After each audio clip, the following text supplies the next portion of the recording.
बीड सरपंच हत्या प्रकरणातील मास्टरमाइंड वाल्मिक कराडला तात्काळ अटक व्हावी, मंत्री धनंजय मुंडेंनी सुद्धा राजीनामा द्यावा, संदीप क्षीरसागर यांची मागणी.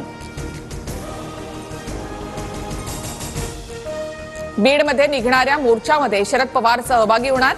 सरपंच संतोष देशमुख हत्या प्रकरणी 28 तारखेला सर्वपक्षीय मोर्चाचं आयोजन. पोलिसांना कुणाचे फोन येत होते, सीडीआर तपासा सर्वसमोर येईल. सरपंच हत्या प्रकरणावरून खासदार बजरंग सोनवणे यांची मागणी. मनोज जरांगे यांच्याकडून परभणीतलं सोमनाथ सूर्यवंशींच्या कुटुंबियांचं सांत्वन, तर थोड्याच वेळामध्ये बीडमध्ये संतोष देशमुख यांच्या कुटुंबियांनाही भेटणार.